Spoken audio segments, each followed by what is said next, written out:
Domestic violence is a public health issue that cuts across all socioeconomic and racial boundaries. Our statistics show us that 1 in 4 women and about 1 in 7 men will be assaulted by an intimate partner at some point in time in their lives.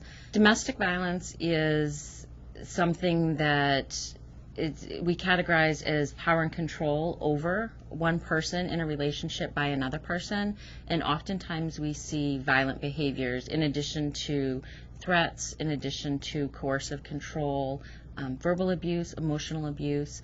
So this is something that at the Brigham and Women's Hospital we are looking at as a public health issue and addressing through our interventions at Passageway. Passageway is a program that works with any patient, employee, or community member that has experienced any sort of violence or abuse in their relationship with an intimate partner. There are some cases that we know are more dangerous than others.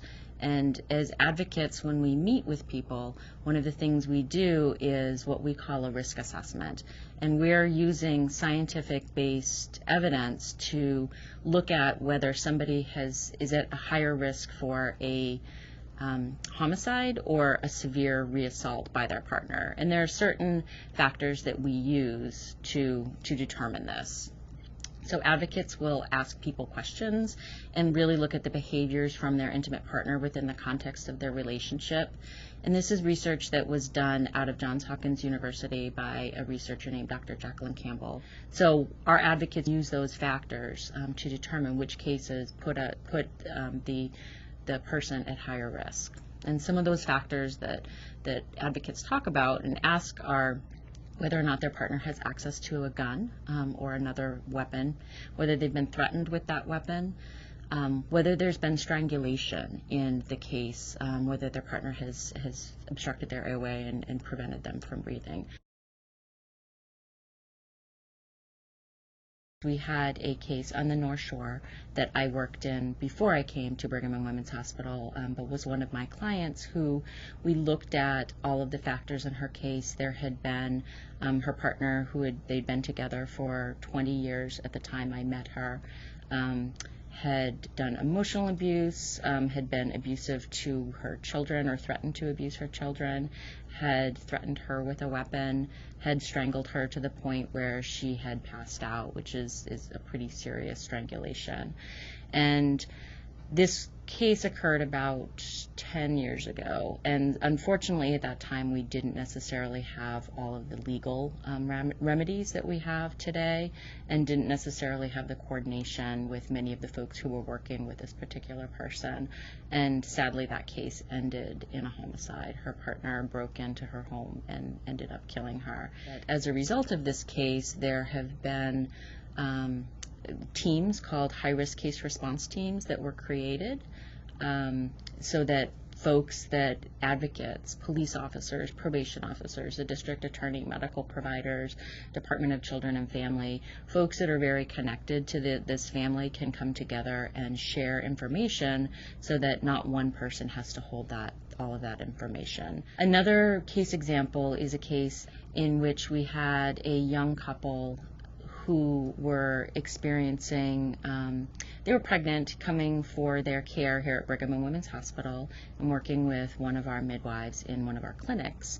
And Passageway was called in to respond to the case after the young woman reported to her midwife that on the train ride over, she had been assaulted and actually strangled by her partner. This was something that, as our advocates know and our providers know, very concerned about the assault that had just happened. We were able to provide resources to this particular patient. Her partner remained with her and actually asked for help for himself. And this was a case where we were able to access our violence recovery program and be able to hook this young man up to some additional resources and support for him as well in this case. One of the different aspects of this case that we are starting to see more and more is that this young man who had recently perpetrated violence against his partner had been exposed to violence in his community. And one of the things that we have learned doing this work is that these multiple exposures to trauma and violence on various levels for the folks that we're working with perpetuate and contribute to the cycle of both victimization and perpetration.